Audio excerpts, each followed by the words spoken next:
Hey guys, RCT3 Crashes 100 here, and I am back in the UK. Yes, as you can see, my setting has changed, and I am back in my room with the usual setup for my videos. It has been an incredible trip to America, and I am glad that I am home, but this will not be the last time I travel, and I will be sure to keep you guys with me. I don't know when my next trip's going to be, but hopefully it'll be soon. But that's not all that I'm here to tell you about, of course, otherwise this video would end right now. Instead, I am here to show you some more additions to my collection, and it is one that is very fitting.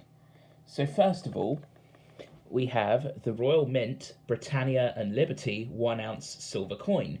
This is an international collaboration between the Royal Mint and the United States Mint, and I think it is seriously cool. This is a proof issue as well, which is quite nice. Now, from what I have read and from what I discovered when I was actually in America, the American version of this coin is slightly different. It has the same design with Britannia and Liberty on it, but obviously since it's an American coin, the American design is actually a medal. It doesn't have a face value and instead has a completely different design on the reverse. So the reverse of this coin actually becomes the obverse of the American coin. Makes sense, of course, the USA is not a kingdom, of course, but it just means that I'll need to track down the American version, so I have both. So, without rambling anymore, let's get right to the coin. So I'm just going to pop this out here. So, in this really nice black case, again, very much actually like the US version. That's blown out my camera. Let's try that again.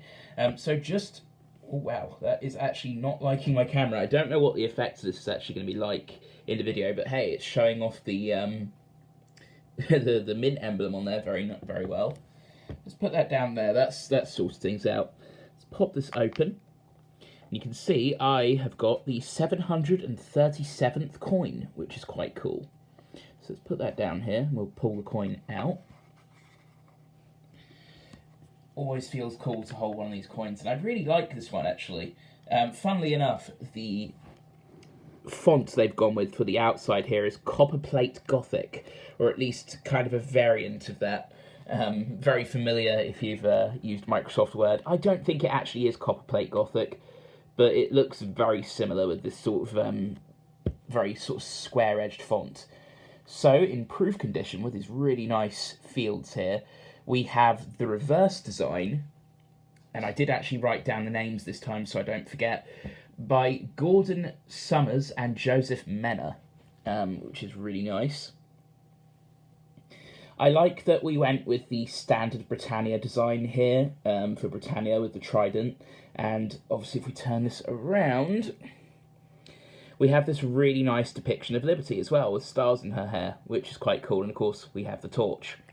So if we flip this over, we of course have King Charles III, portrait by Martin Jennings, and this has a nominal face value of £2. Again, lovely coin, really nice condition. I've heard a few horror stories about coins from the Royal Mint recently having like edge dinks and defects on them, but I can't see anything obvious here, so that's quite cool. So we'll put that back in its case here, because this is not the only thing we are going to be showing today. Far from it. In fact, I have something which is so adorable, or at least I thought it was so adorable, that I couldn't help but not buy it and show it to you guys. So, last year, as I'm sure you guys will be aware if you watch my channel frequently, I don't know how many of you actually do like come back, I guess, because I might just have a bunch of new viewers with the amount of views I get.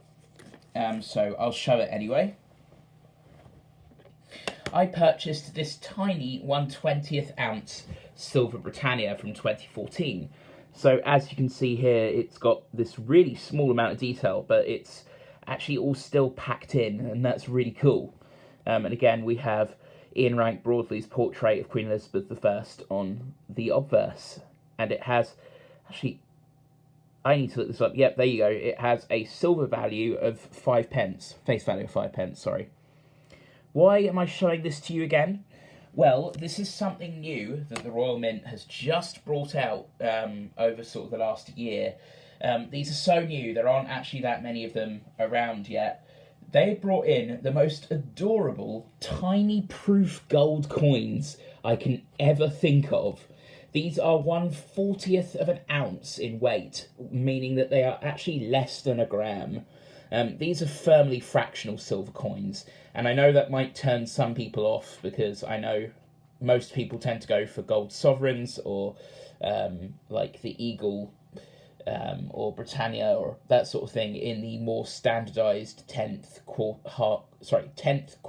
half and full ounce coins. But honestly, I love these designs, and the fact that they've been able to replicate them on such a tiny space is so cool. Like, I'm actually going to have to try and hold this close, and hopefully it will focus. This is the 2024 Year of the Dragon coin, and it has the same design as all the larger Year of the Dragon coins, but it's smaller. Isn't that cute? And of course, on the obverse, we have Martin Jennings' portrait of Charles III again here. This has a limited edition of 2,888, which I thought was really quite nice. There's probably so few of these in the grading system, and I don't even know what it would look like. Would they have to do something similar to this with one of those? Who knows?